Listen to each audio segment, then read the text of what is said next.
Good evening, I'm Aaron Malloy, and you're here for a very special edition of You Can't Say That on Edge Radio Australia. Very special guest. Been looking forward to this, I'll tell you right. And you've made us wait. Gee, built up the suspense, I'll tell you right now. Now, I was going to start tonight by reading your Wikipedia, what Wikipedia thinks of you. Okay. All right. Now, I got right into it here. Now, Kellie-Jay Keen, also known as Posie Parker, is a British anti-transgender rights activist. So I've read enough as far as I'm concerned. The end of the interview, I think. That's probably what we need to do. Wikipedia has decided that you're an evil person. I'm here to ask you a few more questions. Now, we've got the old divisive language there, the narrative there. Let's ask yourself. First and foremost, you lovely lady here, have I assumed your gender? Well, I don't actually have one, but yes, I am a female. So that's my sex. That's your sex. Okay, I just want to clarify that. Wouldn't want to misgender you, of course. Now, that's important. Now, welcome, of course. It's really important that you're here because you're here for a very special event that's happening tomorrow, I believe, in front of Parliament House. Yes. What would that be? It's called Let Women Speak. So it's Standing for Women, which is my organisation. And we started these events called Let Women Speak, which literally let women speak in the public square. Okay, now I'm curious about this because women have always had a voice. I'm curious, why does a woman need a particular voice now? What's changed? So a number of years ago, back 2015, I came across this issue, which was I was in a women-only online forum. Right. And there were lots of men calling themselves women on that forum. Okay. And if you raised a question, the response was vitriolic. It was like nothing I'd really experienced. Okay. And we'd gone through Brexit by that point, so it really was. Yeah, okay. Yeah, it really was insane. So I wanted to start talking about it, and the absolute kind of central point of this is the word woman, and anything that centres around that word, whether it's women's rights, whether it's language to describe our bodies.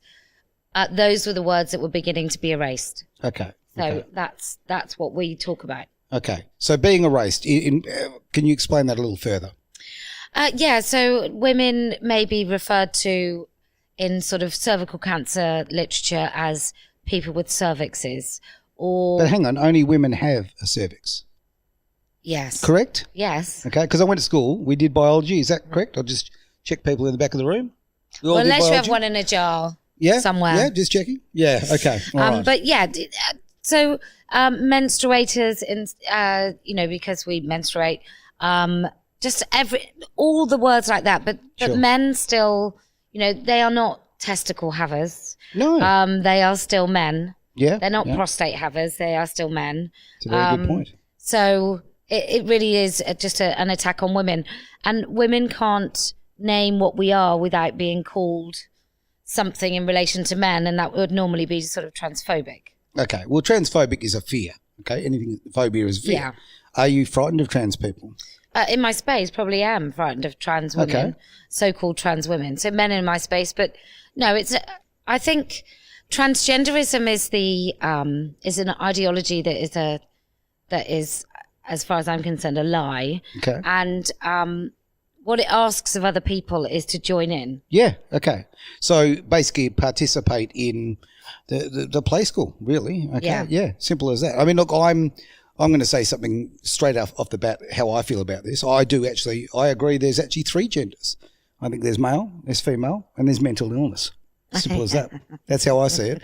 And I think that and that's not me having a go at people who have the illness, okay? I'm certainly not shaming them. But the reality is people who have an illness or something like that, they need our support and our help, not to be pandered to. And they certainly shouldn't be in a position of power to change the way people speak and the way people think. Yeah.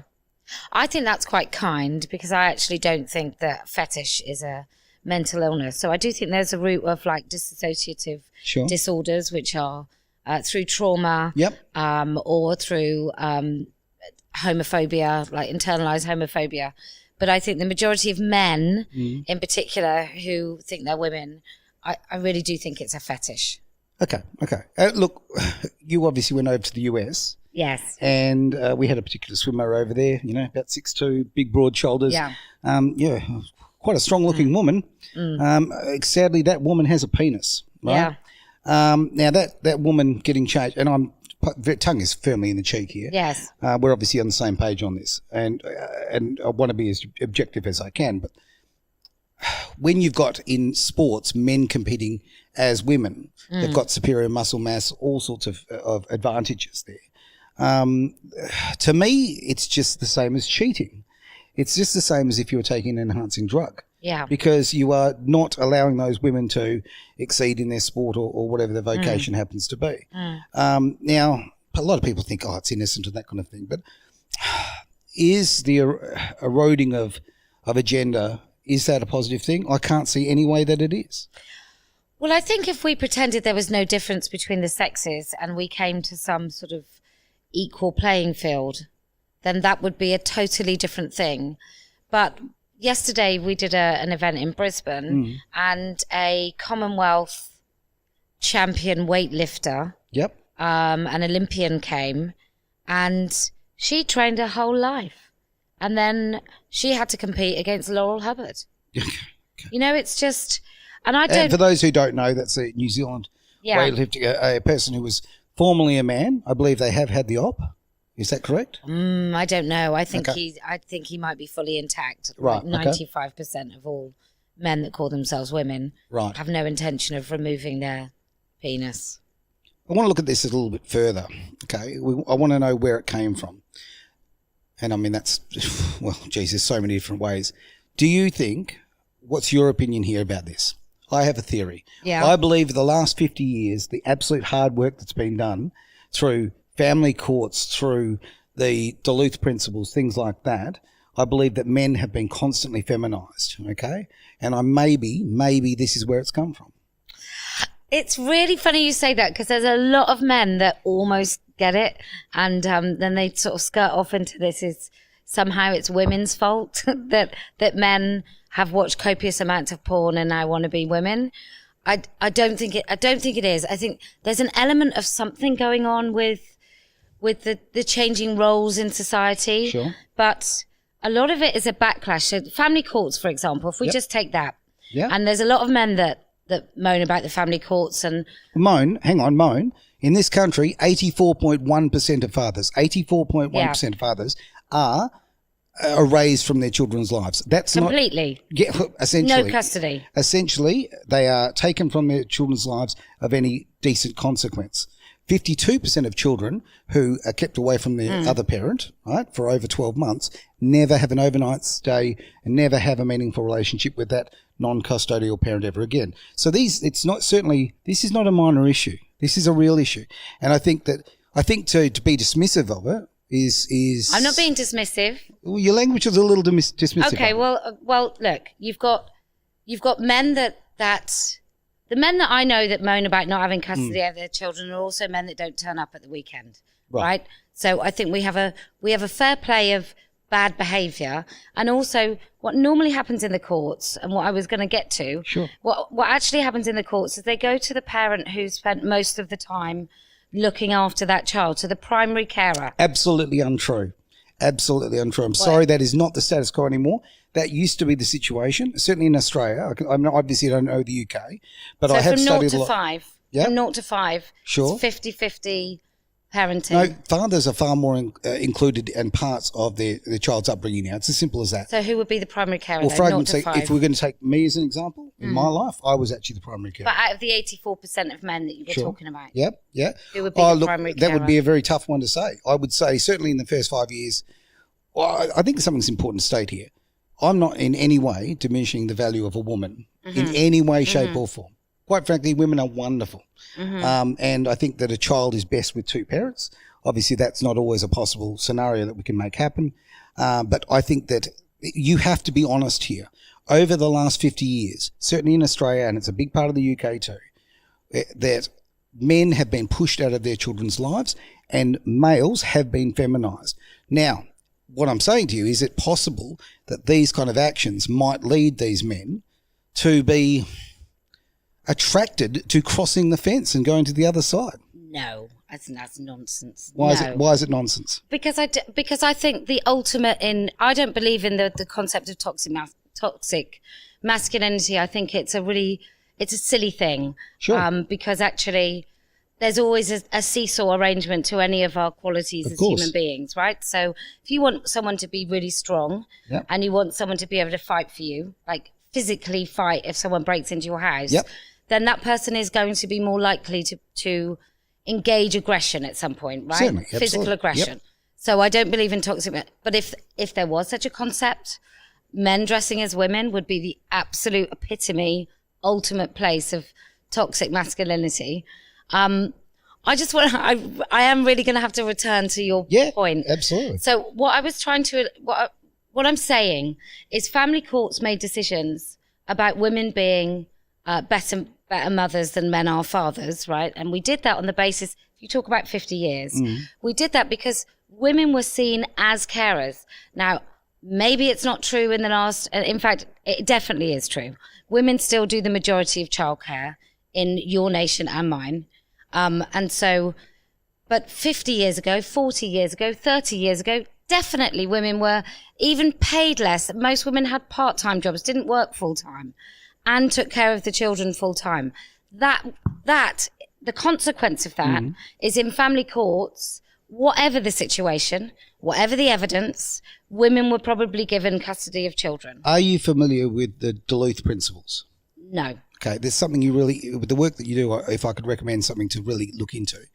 The Duluth principles, it was a study that was done about roughly 40 years ago now, okay, and it was a study that all social policies in first world countries, Western countries, I should say, are based on, okay, and they make, and sort of work with me here because I'm actually on your side, believe me. Okay, now the Duluth principles, as I say, this is what our social policies, this is what our governments are putting together, all right, with lobbyists and so forth and all, all the background deals that are done. Right. Duluth principles state that you were born a victim and I was born a predator. Right?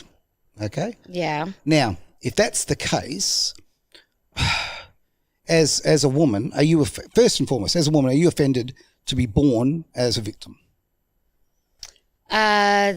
Well, I don't think I am a victim, so... And you're not. You're a strong, independent, very intelligent woman. You're not a victim. You certainly weren't born that way, okay? What I'm saying is that this is just, look, it's just me spitballing the ideas here and my thoughts. But, okay, I'm trying to find a reason why there would be this change in society, why so many men would be deciding to be women. There's got to be something now. It could be just as simple as a sick fetish. It really could be. You could be bang on. But I'm looking a little bit deeper into it. I'm trying to find a deep-seated reason why this is going on. Because I can tell you right now, I'm a person who loves his children. I'm a person who was a single dad for a time, raised his kids for many, many years, was the primary carer, okay? I didn't feel that stopped me from being masculine, okay? Yeah, of course. I felt it was bloody hard work. Yeah. But incredibly rewarding, okay? But at no time of me changing, one stage I was changing 4 children's nappies at a time. Now, did I ever feel, geez, I feel like a woman. It might be time to frock up or show up and start playing women's sports. Not at any point. I'm thinking that perhaps there are men out there who over the last 50 years have been weakened and put down and put down and put down by society, told that they were born as a negative, toxic thing, and therefore maybe that's why they're going there. I don't think, I absolutely thoroughly agree. There is an element out there that it is purely about fetish. I completely agree with you. And they're sick, all right? And we see what they're doing. And these are the people we need to keep away from our children, full stop. But I'm looking, there's no good trying to solve an issue, okay, if we don't look at all the facts and all the different ways we could get to that result. I agree with you. And I think young men in particular. Yep. So 2 things. Number 1, I probably do agree with you that there's some major impact on men and masculinity for kind of the way that we live at the moment. Sure. Are women still born as victims? Are we more likely to suffer abuse at the hands of men and men at the hands of men? Yes, we are. I think we all know it to be true, regardless of whether or not, and I can feel what you might think about this, but regardless of whether or not we think women are incarcerated enough or men are too easily sent to prison or all those other things, I think we still know that men are definitely more violent. I thoroughly agree with you. And I would say that you are right. When it comes to domestic violence, 60%, the current figures show that 60% are women and 40% are men. That's the current figures that are shown. And you're right about custodial sentences. If a man and a woman do the exact same crime, the man will get 7 times the sentence of the woman. So there is a disparity there. Okay, there's no question about that. They are facts and they exist. Okay, in this country. In this country, absolutely, yeah. The ABS figures. Okay, so essentially, look, I'm very much a big fan of women. Okay, and I certainly I don't want to sit here and be the Kellie-Jay fan club. Okay, I want to sit here as 2 intelligent people and maybe look for a resolution. Okay, we could just spin our wheels. Well, I think I've been missold the whole premise of this interview. Oh, okay. I'm joking. Okay. All right. I'm joking. Oh, look, you just said you're not the Kellie-Jay. Sorry. I think I'm very funny. You are. You've come to the right place. If you're looking for a sarcastic bugger, I think you've come to the right place. In the future, I would certainly love to keep this debate going with you. Right. I think that this is the great thing about conversations is you can bring different ideas, okay, and we can come because I'm going to come and I'm going to be wrong about some things. You're going to be wrong about some things, but we put our powers together. Yeah. Let me just say though, I really do think when it comes to my sons, and I have 3, I've got 2 teenagers and a son in his early 20s, and I really do think that in order to be a decent young man and a decent boyfriend, I think it's difficult. It's really difficult to know what are you as a young man. Absolutely. But I don't think that's the same as men who are fetishists, because men have always had a propensity to have fetishes more than women. Women rarely have them unless they are sort of part of a couple where that man's fetish then becomes part of the woman's fetish. So I do think that's something totally different, and I don't think it's an answer to what's happening in society, except the pornification. I think men are very entitled who dress as women, which wouldn't go along with how I might feel about feminization of society, right? Sure. Okay. But I think it's an ultimate mediocre. A lot of men that do it are in the military. There's a high proportion of men who claim to be women with the fetish route. They come from the military, so that would go along with like hyper masculinity. Sure, makes sense. Okay. I mean, actually, this probably flows on to a question we've had. We asked our listeners about questions they wanted to speak to you about, and that's one thing: self-identification. Let's talk about that. What are your thoughts about self-identification? Absolutely, I think the state should back off and have absolutely nothing to do with how somebody feels about themselves. I completely agree. And I'll tell you right now, you've used the word state, and I thoroughly agree with that.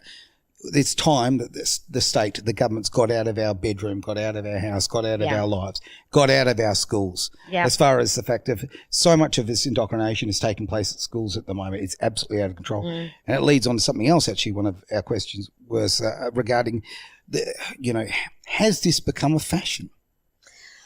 I think it has amongst, schoolgirls have always fallen victim to social contagion. Sure. And this is one of them. And then I think maybe some of the sort of boys who don't fit in, they fall victim to it as well. And for the rest of it, I mean, when we were growing up, and I think you and I are probably about the same age. Oh, you're much younger. I don't need you to say that. But when we were younger, we had music. You could belong to like a group of people that like Nirvana, or you could belong to a group of people that love Star Wars, or like just looking at the posters around this room or like I liked Suzanne Vega, so I might, the day she released an album, I might go down and in the queue are other people and there'll be people who are different ages, different belief systems. So you would end up, because of your love of one thing, you would end up having a broad range of people with a broad range of views. These kids have got none of that. They're online. Yes. They're feeling isolated. They're online. They're meeting people online in a way that you converse with just the words you say, as opposed to just now when I made that hilarious joke, your face told me that you didn't get it.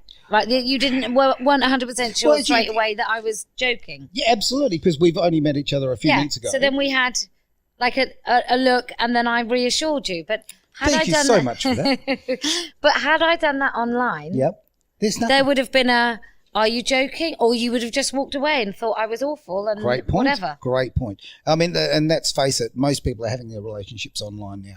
And when it comes to children, okay, and they are kids, right? Yeah.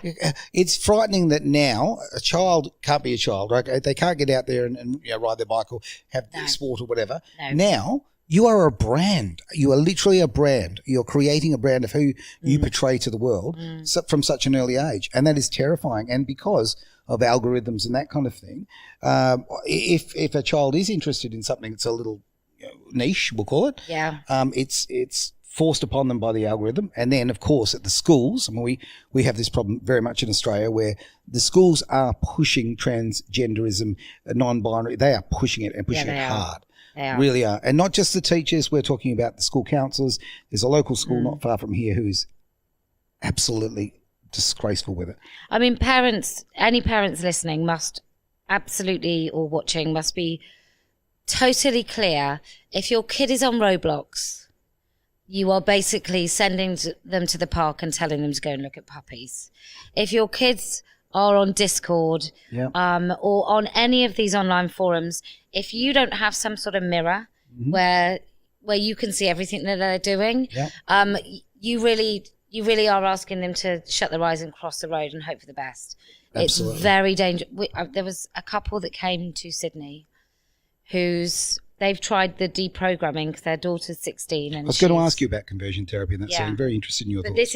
This is to do with so cult deprogramming is what you need to do if your kid starts getting involved in this stuff. Sure. And they tried it and they switched off the internet and she ran away. 16. Really?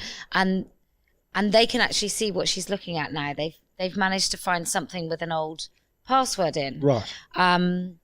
And they can see what she's talking about on Discord and the sort of men that come and talk to her and take her off into little private chats and so on. Well, earlier I've said, I don't like the fact that your men are seen as predators. Yeah. But let's be absolutely frank. In that setting, they are 100% predators.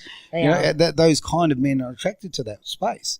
So, and it's a very frightening thing as parents. We've got to, how do we protect our kids? Well, I'm looking for those answers myself, Well, without them not being online at all, which I think we all struggle, don't we? We want our kids to fit in, but we also want them to be safe. So you just have to, we just repetitively, we just tell our children, never your real name, never what school you go to, all these things. Do they definitely do it? I have no idea. I don't know. No. That's exactly right.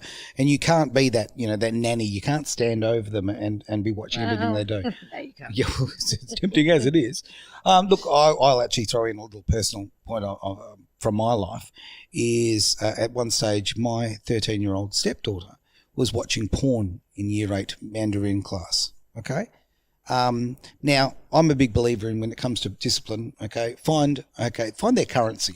Yes. Right. Now, with my daughter, particularly at that age, that iPad, that was the greatest thing in the world, okay? We got her the whiz-bang iPad with bells and whistles. Because that's what the school told us we had to get, by the way, because it's an electronic school, they don't use paper anymore, it's all done on iPad, so we got her the best, right? No problem. So, big problem. She goes to school and that's what she's watching at school. And the only reason I know this is because the school themselves contacted me. They sent me an email and said, she's been watching this. Now, so what I did is I confiscated the iPad. Yeah. I did that. Then the school contacted me and told me what a bad parent I was because I was going to affect her learning. And I explained to them, hang on, there's this little thing called pen and paper here. You can use that. Yeah. Also, the school told us that they had spare iPads and all that sort of gear. I later found out 2 for the entire school was their spares. Anyway, but they literally came down on me and effectively told me straight outright that I was damaging her education by giving her 2-week ban from an iPad. And then they went on, and then damage control came in with the school and was saying, oh, well, hang on, we've got all the protection. So she couldn't have been watching that anyway because of all the protection of the Wi-Fi. Now, 2 things here. A, you, the school, you're the teacher, actually is the person who told me. Yeah. Sent me the email. So, okay, you're losing a little credibility here. And there's this thing called a hotspot, kids. Okay, now I'm a man in my 50s here. I know how to use a hotspot. I'm sure a 13-year-old girl knows how to use a hotspot. So that is a very real way of a child using and watching that disgusting material at school, being encouraged by other kids, and then effectively being green-lighted by the school, okay, and supported by the school. And it got to the point where I was actually told that I had to give back the iPad to her. So that is the overreach of the school. And that stops my ability to be a parent. And people say, oh, it's the parents' fault. The kids are doing this and doing that. Well, in a lot of cases it is. But good parents, and most of us are great parents, we're out there doing the hard work. And government has stepped into our homes and has taken away our power as parents. Because now... 100%. Yep. And that's something I really want to see your opinion on this, because... they're stepping in. Kids are saying very little, comments, about wanting to play with dolls or whatever the basics are. And it seems to me, and certainly the research is showing, that the schools are really pushing that narrative. What's your experience in that neck of the woods? I wonder when we did give up our kids to the state. I wonder how long that's been happening. I've sort of started talking recently about Gillick competence, for example, and I wonder if that was one of the first sort of decisions where you take away the kid from the family. And I don't mean in really terrible situations where obviously the state should step in, somebody should step in. But I wonder if a consequence of that is a little bit of a divorce of the children and family. And then, if the state did something like that, if my kids' school, they were going to bring a lobby group in. Sure. And the lobby group's called GIRES, and GIRES is a trans lobby group. Right. And part of their guidance is that if a boy says he's a girl, he's allowed to use a girl's changing room. So I went into school and I said, right, I want to know what you're doing about LGBT, inclusion, diversity, etc. And she said, oh, we're going to get a lobby group in. We're going to get GIRES in. And I just said, oh, do you know what I do? And she said, yes. And I said, good, because this will be easy then. Yep. You're not going to get them in. Good on you. And she said, well, and I said, no, you're not going to get them in. Yep. Like, that's just, as far as I'm concerned, the answer is no. So you've just said an incredibly powerful word that not enough people use. No. I know. And all of this stops if we all say no. We as individuals have a lot of power. We say no when we've basically been locked down in our homes for 3 years, all the kind of carry on. And we know what's coming out there. That's certainly something we've been very aware of. Yeah, but there's no bad consequences for that. So I don't know what you want about. No, none whatsoever, of course. But, as parents, as individuals, we can say, like Jordan Peterson, no, I'm not going to participate in this, right? Yeah. Now, I'm a big, you do you, right? If people want to go and wear dresses, knock yourselves out. Do whatever you like, right? But don't expect me to join in with that, your delusion, okay? Yeah. Yes. Yeah, that's how I see it anyway. And I think that what you're doing is very powerful work. You've got a couple of amazing groups there. And in fact, I'd like you to promote them if you could, because you're doing wonderful work. So Let Women Speak is the event. That's one. Yes. Tell me about that. You can come along tomorrow at Parliament Steps. Yep. In Perth. You're new here. It's okay. It's okay.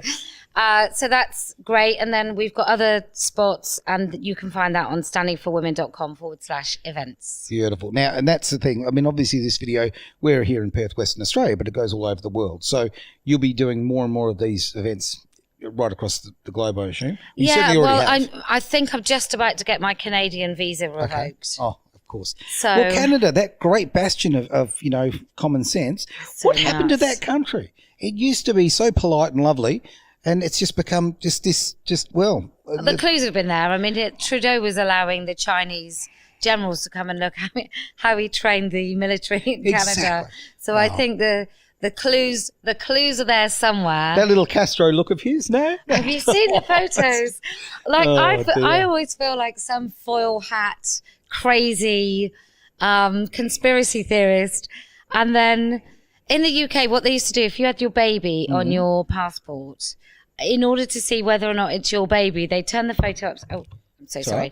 They turn the photos upside down because then your eyes don't fill in the blanks, right? That's how you can tell if it's the photo. So if you look at a photo of you when you're younger and now, and you turn them upside down, then your face doesn't fill in all the rest, because obviously as humans we fill in the blanks on faces. Sure.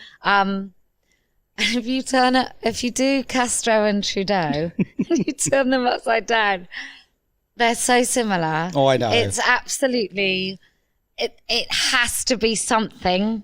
I don't know what. One of my favourite, you said about the conspiracy theory here, one of my favourite sayings of the last few years is, what is the difference between a fact and a conspiracy theory? Don't know. 6 months. Yeah, right. Simple as that. Hey, we've got ourselves a little audience just out of camera here. Do we have any questions? Anyone who's feeling up to it? I'm looking across. No? I am putting the hard word on you. You might not want to actually make a question here. We'll need to turn that mic on. We've got someone who's stepping up. Fantastic. Welcome to Perth, first of all. Thanks. One thing I'm really curious about, I've got 2 very young daughters, and I've actually pulled them from a school because they wanted drag queens teaching story time. Jesus. Yes. So I didn't give the school an option. I said, no, we're going home, and took them straight out of school. What do you envision needs to be done to pull the schools back into line to start actually teaching like science, maths, English and all that, rather than going down this transgenderism crap? Well, I think you have to look at how the teachers are being taught.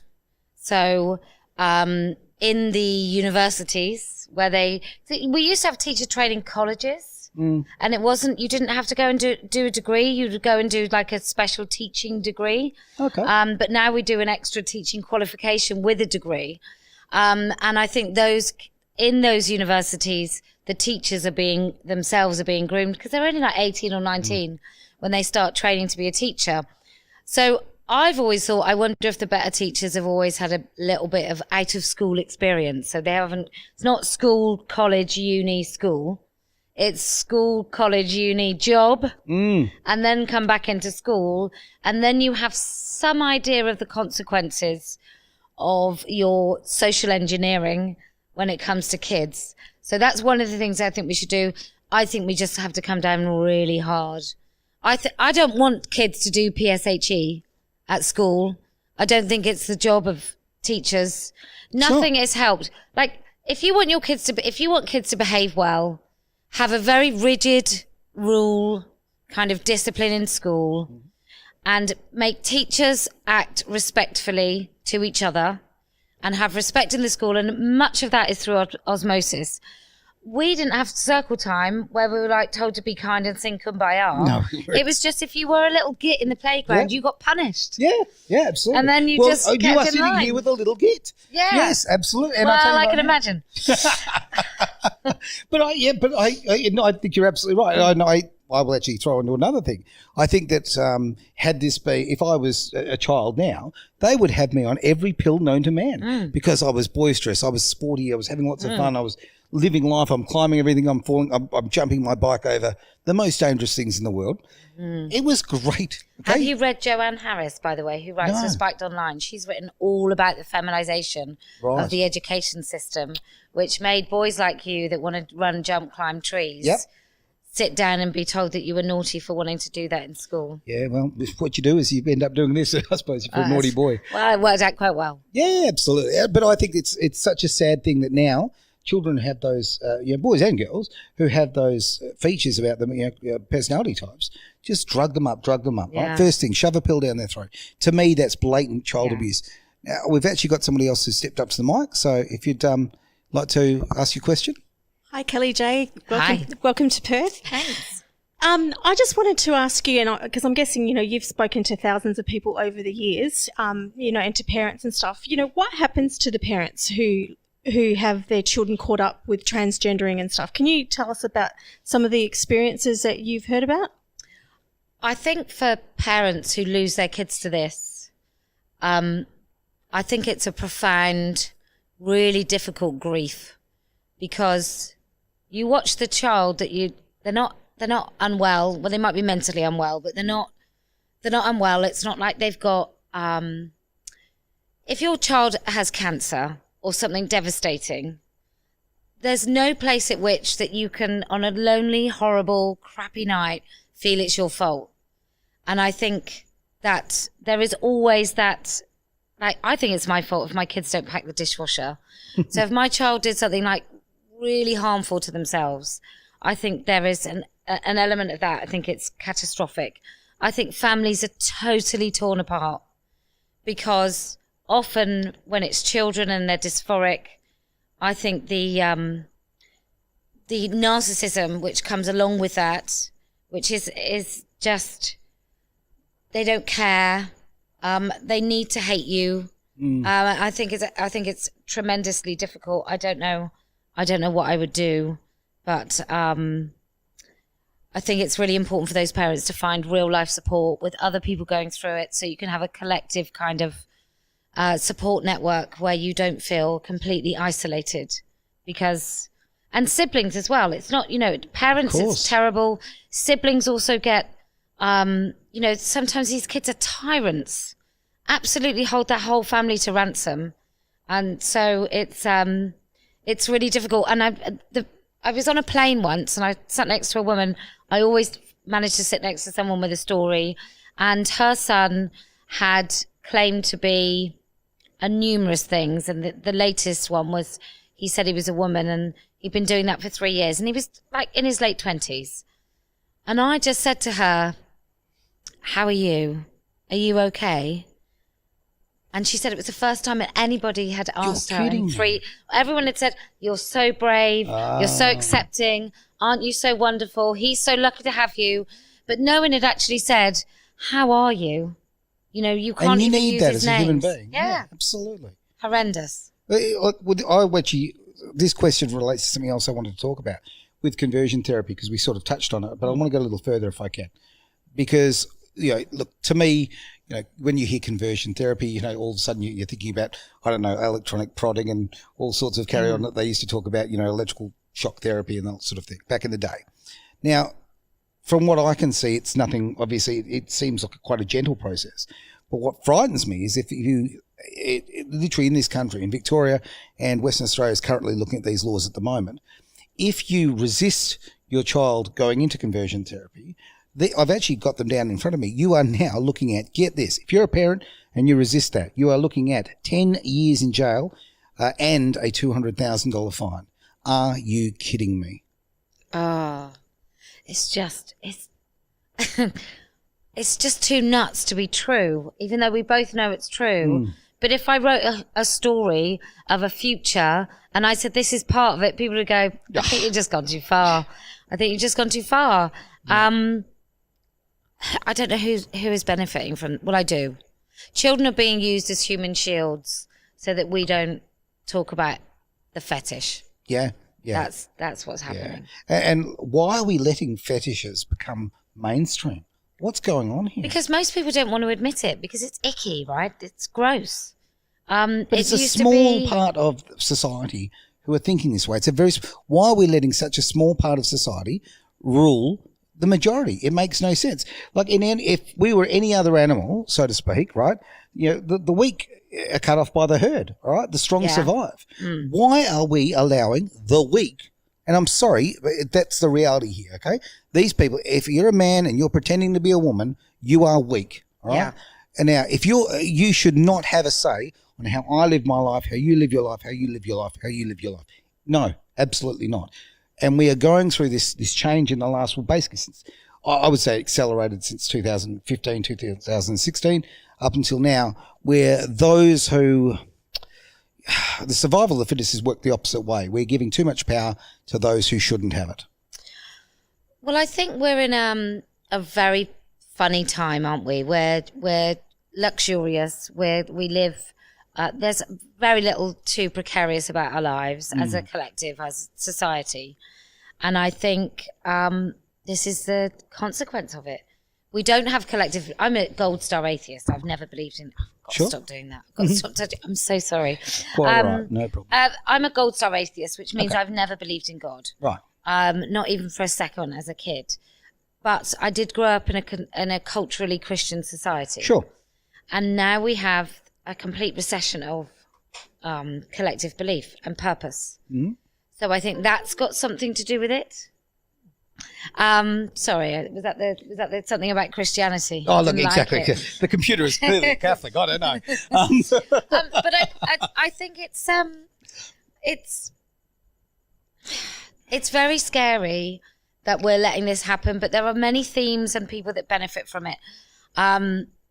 Big pharma benefit. Yes. People who want to distract you from really what's going on, which might be global economic kind of downturn. So it's globalist agendas are being pushed because it's textbook what's happening in every country with regard to this. For sure. And then we had the paedophile information exchange in the 70s and 80s. And those men, I think some of them have just rebranded, because who benefits from children taking puberty blockers and ending up like infants for their whole lives? Paedophiles. Absolutely. Who benefits from the erosion of family, from separating? You can separate men off first, right? Because men are the protectors of their family. And then you separate the women off because women protect their children. Sure. And then you're just left with kids. Yep. Absolutely. And by eroding the family, simple as that, you're taking the power away, and you are literally leaving those children exposed, and those predators can do what they like. I mean, I'm gonna force you into a debate maybe later on in the year. Yeah. Because I'm really intrigued about your ideas about the feminization of society, and I really want to explore that fully, because I think you're right that there is one, but I think you're wrong about some of the consequences of it. Sure. But I can concede you're wrong. It's okay. I'm really desperate to have the conversation, because I want to really get to the meat and bones of it, because often we don't, because everyone sort of comes in a little bit and then they skirt back out because nobody wants to fall out. But I fully want to Barney about it. Yeah. So we can totally get to it. I've met lots of men like you who think transgenderism is. I don't think transgenderism is the fault of it, but there are consequences. No. I'm wondering if it has contributed. That's what I'm saying. Okay, I do wonder if I'm trying to find the cause, right? Full stop. I'm not going to lie. I'm against what's going on.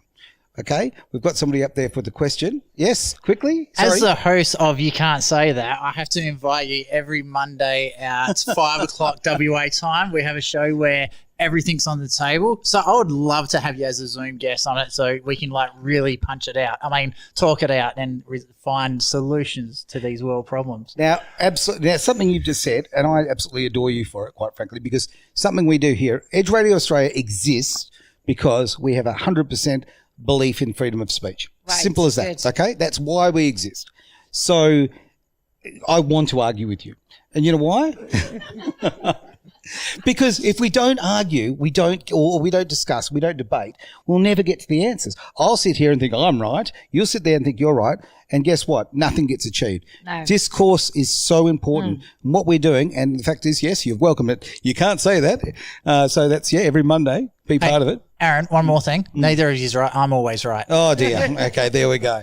There's always one. But it's so important. And I actually want to... I love the fact that we've butted heads on a couple of things. It's fantastic, absolutely fantastic, because I think you're a wonderful human being who's doing wonderful work, and I really want to compliment you for it, because so many people wave their arms around, make some noise, or complain about, or even complain about quietly, okay? But getting off your butt and making change happen, only a few of society do that, and you need to be very strongly commended for that. So, well, thanks very much. Yeah. Well, I would like to say this as well. Ultimately, what would you like to achieve? Ultimately, I want the state out of it. That's what I want. Ultimately, I think it's preposterous that there are legal fictions in my country and your country. I think it's ridiculous as men and women's sports. I think if we take the state out of it, other people will follow suit. The reason there's men in sports, women's sports, is because people are too cowards. Yes. They've got no courage at all, and so they'd rather just go along with it because they can just annoy women. Like, the taxi driver on the way over was Iranian. Okay. And he was talking every time I talk to someone from Iran, I say women's rights, and then they talk about the protests in Iran, and he was talking about that, and I just said to him, don't you think it's interesting that when George Floyd was murdered by a police officer, and he wasn't necessarily an innocent, wonderful human being, but what happened to him was wrong. We had like global riots, global marches for that man. That's right. When those women were executed in Iran, and even when you've seen women in Iran being beheaded in the street, and then mass executions for people that stuck up for them, where were the marches? Oh, yeah, absolutely. Yeah, look, it wasn't popular that week, okay? Well, I think it's because it's women. I think the only reason every civil rights, aside from women's rights as a unique thing, but every single civil rights movement that's had success has so because in lesbian and gay rights, you've got gay men. In black rights, you've got black men. And I just think in Iran, what's happening is happening to women. Therefore, it doesn't matter so much what's happening to Afghanistan with women, and in the Yemen and in Saudi Arabia and all of these countries. We're just fine with it, I think, because it's women. I 1,000% disagree. And I think that what we're seeing here is the difference between the Western world and the East, right? And what we see in the Western world is they think that they can fix that by virtue signalling, by putting a special ring on your Facebook page, or by buying a cruelty-free, cup of coffee, or whatever the case may be, or, there's always virtue signalling coming from the West. I think that, quite frankly, yes, the East there is so many countries that are very, very, very poor to women, and that needs to be addressed. And it is up to us. It is our responsibility to hold that up and hold a flag up to that. Absolutely. But we live in the Western world, and maybe we need to clean up our own backyard first. Well, I agree, but in domestic violence in every country, in the progressive kind of in the West, sure, women are killed weekly in their own homes. Sure. It's not even really on the agenda that much. In this country, it's on every agenda. Is it stopped? Oh, no. Okay, so in Australia, we have a national sort of a figure that's thrown around is effectively they say one woman a week is killed by an intimate partner. Okay, it actually works out about every 10 days. I don't care, whatever the figure is, it's too much. Yes. Right? It's wrong, full yes. stop. But it's actually in this country very much artificially put up, okay, and they fiddled the numbers. That's the reality. So is it talked about but not dealt with then? Because it's talked about everywhere. But you know what's not talked about? 49 men every single week in Australia committing suicide. 76% of men are suicide victims. 41 fathers per week. 41 fathers per week in this country commit suicide because they've kept from their children. Okay, we don't talk about that. So 41 a week, yeah. It's absolutely horrific. So by no means am I saying any less of the woman that's murdered by an intimate partner, because it's disgraceful. But there are two things to tell the truth about. The truth is they use the Indigenous figures to bump up the numbers. It's very creatively done, okay? And that's just wrong, full stop. You know what they should do? They should be addressing the issue in the Indigenous areas. That's what they should do, be saving women's lives. But they're not, because they would rather use it to create the funding for the lobbyists and all that sort of thing. So let me ask about suicide, because what we know about suicide is if men want to take their own lives, they do it more violently, so they're more successful. That's right. So what is the rate of women attempting and men attempt? So attempt and successful. Sure.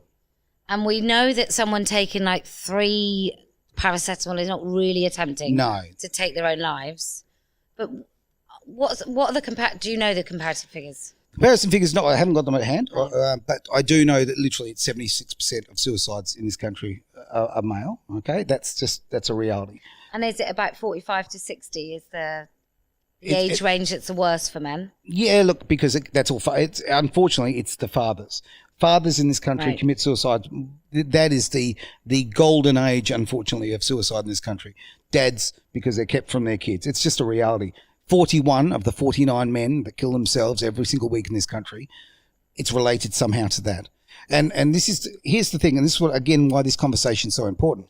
I come into this as somebody who's very much about equality, and I've been obviously involved in the space for protecting men in these horrible situations. But I think we just need equality here. What we need to do is remember that men and women need each other. I need to support you as a woman. You need to support me as a man. What's happened with government has been this, we must separate them. And that's divide and conquer, whether you're black and white, whether it's gay or straight, whether it's man or woman, whether it's this or that. Okay? Well, I've sort of talked about staying together before, and people are like, people shouldn't stay in unhappy marriages. I'm like, no. Work your ass off and make it happy. Yes, like that's what you do. Exactly. Don't say miserable, but just make each. If I spend my life trying to make my husband happy, and he spends his life trying to make me happy, then we're both happy. Yeah. Wow. What a horrible situation to live in. We've got a question up there. Is it on?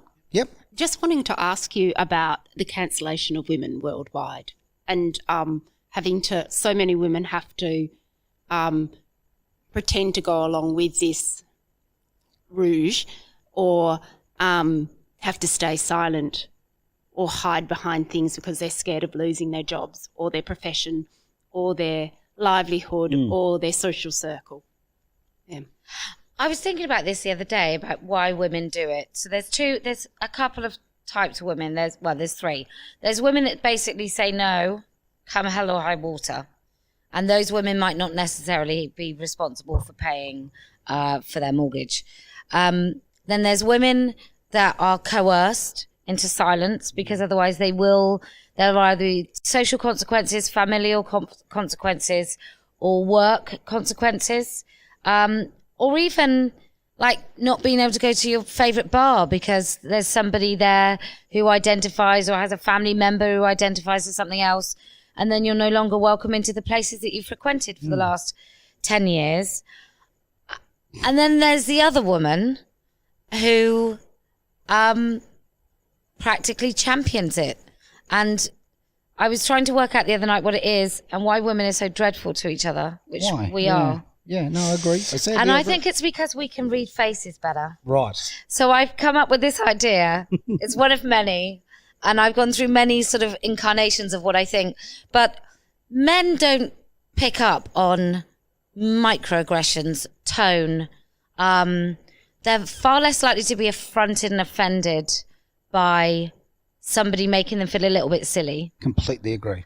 And so women then can be quite vicious in response. Absolutely. Or like huffy or whatever. Whereas a lot of men don't even notice. If I remember my husband saying something about someone at work, and we worked together, and this guy had always been a bit of an idiot to my husband, and my husband had never noticed. And then one day he was like, oh, I think such and such was like just a bit dismissive and a bit disrespectful. And I was like, yeah, for like 2 years. So I think that's why it is. But women being cancelled for not being able to say what we are, or saying I feel afraid or uncomfortable with that situation and being ignored, I think it's really, it's just quite devastating. And this is another reason why I want to have the conversation about feminization of society and all this sort of stuff, because actually when it comes to certain sorts of consequences, we bear the brunt of this particular ideology. Women bear the brunt of it. And so there's someone that's gaining from all this, and it's not us. No, it's not us. So I don't know whether it's just chaos. I listened to a really good conversation with Steve Bannon and Tim Pool. Okay, excellent. And he talks about the information war. And if I think we suddenly find that China and Russia, or just China actually, was playing a little, or some oligarchs were playing a little game of Risk. Sure. With like, let's move that culture a little bit mad and let's do this. I wouldn't be surprised. It's just none of it makes sense. And this is, again, like, it makes no sense. Why are we conflicted here? Like, as far as why men and women are best when they're working together. And this is just, it is so sad to see what's going on here. And truly, the people, okay, I'll put on the feminist hat for a minute, but women are the ones losing out of this. They are, okay? Where, because of the feminising of men, quite frankly, women are not finding a man. Okay, and I know not every woman needs a man, but do you think that's a feminising of men? Yeah, absolutely. Or do you think that is? Do you think that is the unrealistic expectation of women of men? I call it. I have a name for this. You are spot on. It's called Oprah Onyx, I call it. And it's what happened is... She never had kids, though. So No. Exactly. She was amazing. She was able to give great advice on things she knew nothing about. Like talking about poverty as a multi-billionaire. But I remember the days of Oprah getting on air. And she would basically say, and excuse me being a little vulgar here, but effectively, if you can't find a man who is earning, big dollars, got a 12-inch package, okay? It's got a square jaw and this and that, and the nice car and whatever. Because girl, you're worth it. You deserve it. Now, I think that she gave a whole generation of women a completely unrealistic expectation of what is, quite frankly, about 2% of men, maybe less. Okay, and unfortunately, I do believe, like, I've got so many female friends who are in their 40s now who are struggling and cannot find a man because, okay, they spent a lot of their lives looking for this guy with the package deal, right? And it didn't come their way. And now they find, okay, that quite frankly, those men have moved on. Okay. Well, they've all found someone else and had kids. Spot on. Absolutely. And it's really sad. And I see that, some really wonderful people who have now, quite frankly, quite sad lives and they're really reaching out. Also, we rush into relationships. We expect them to be like full on, really quick. I just think, trust your instincts, right? Yeah, if you really fancy the pants of someone and they make you feel nice and they speak to you respectfully, then everything else can grow from that. Yeah. I find it quite interesting because also women are told that we can have everything and that's just not true. Thank you so much for saying that. Well, if you want to raise a child that feels nurtured, I do kind of think we need to be some sort of societal setup where we can stay at home with our kids a little bit more. I stayed at home with mine full stop, and that's a choice that I made and I was able to make. You're very lucky. I'm really, really lucky, and I loved it. And I didn't find it boring, and I'm not stupid. But I couldn't do that, and then after, even if it was 5 years, I was really successful at my job. Yep. I couldn't have returned to that. No. Because it wasn't even that important anymore. That's it. Your priorities change. Yeah. Absolutely. I can certainly say in my own life exactly that. You had great success in doing this and that, whatever. My children became the greatest gift. And also just nothing in my life brought me. You okay there? We'll get you there. Go for some water there. Nothing in life brought me as much happiness as my children. Full stop. We've got another question from up top. Thank you. What about detransitioners? Are you doing anything on your campaigning about detransitioners and their voices? No. They are always welcome to come and talk. Always welcome to come and talk. But I think in order to deal with detransitioners, you have to be qualified, and everybody is welcome to come and speak at the events or phone in. I do something called TERF Talk Tuesday on my channel. Okay. So everyone's welcome. And my message is for them, but my message really is more for the parents telling them and warning them about it. Sure. And warning society rather than bringing detransitioners back in from the cold. But I just think if you speak truthfully, that's a benefit to those people anyway. Absolutely. And there's been some really quite, like Kira Bell, the big case in the UK, and also Kat in the US. Both of them attribute like part of their detransitioning to like my campaign. Sure. Because somebody eventually just said, no, no, you're never going to be a boy. Yeah. And that's how we fix this. We put our hand up and we say, stop. We say no.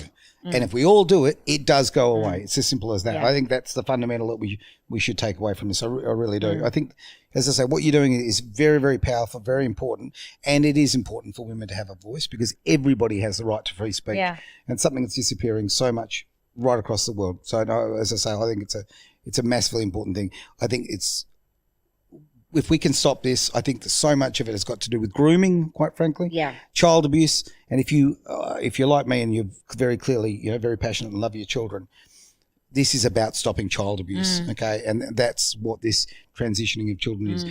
I'm sure there's people out there who feel they were born in the wrong body and all that kind of thing. Well, you know what? Let's let them become adults before they make decisions, okay? And it's it might be men online grooming kids into it. Sure.